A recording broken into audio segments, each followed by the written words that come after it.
to fulfill every aspect of all tasks that they undertake. 100%.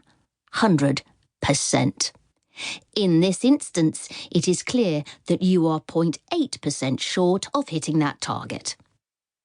A smug smile was developing somewhere behind his crisp-littered beard. As punishment for trying to get away with doing less work, not only will you complete the task in full, but you will also write an extra 100 lines. That should give me enough time to finish my crossword, eat this Scotch egg, and get home in time for University Challenge. But, sir! No buts, Jones. Get it done. I don't know what kind of namby-pamby slacking they tolerated at your previous school, but you need to realise that precision is important.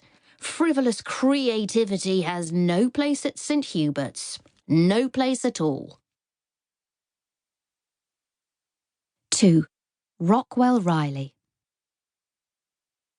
As Peanut trudged through the school gates, she spotted a tall, rangy boy with a perfect sphere of black hair exploding from the top of his head, waiting for her at the bus stop. As soon as he saw her, Rockwell Riley smiled, stood up, and tossed her an apple. "Thought you might want a snack." "Thanks," she sighed. "But you really didn't need to hang around." "Oh, that's okay. I did some chemistry revision while I was waiting. Atomic structure is so interesting, don't you think? Did you know that when sodium reacts with non-metals like chlorine, it totally loses its outer electron? The entire shell surrounding it just disappears, leaving absolutely nothing. Not a sausage. Nada. I mean, talk about mind blown. Peanut looked at him blankly.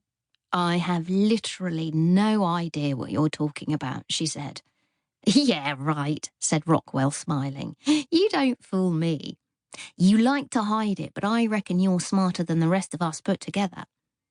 Is that why you're not keen on this whole study buddy thing? In case you accidentally let slip how super clever you are?"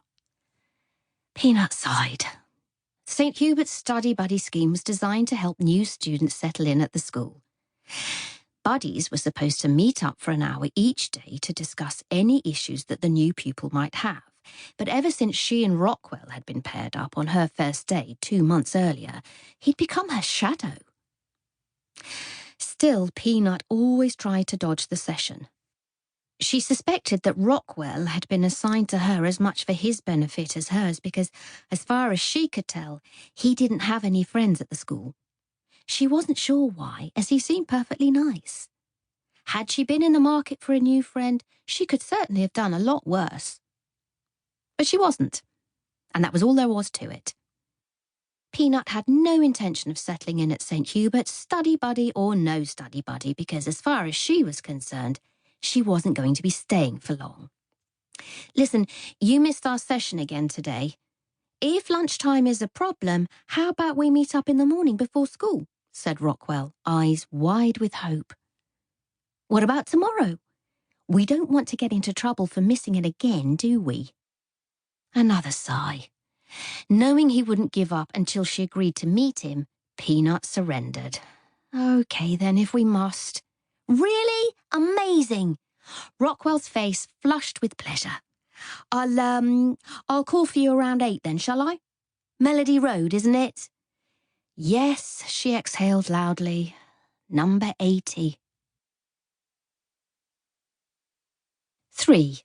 Nerys and the Big Car. As Peanut bit into the apple, an enormous silver car with blacked-out windows turned into the road and sped towards them.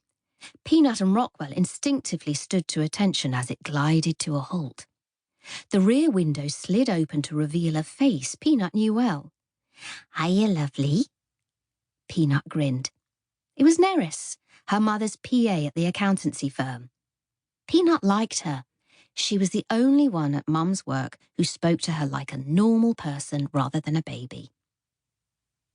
Peanut had no idea how old Nerys was.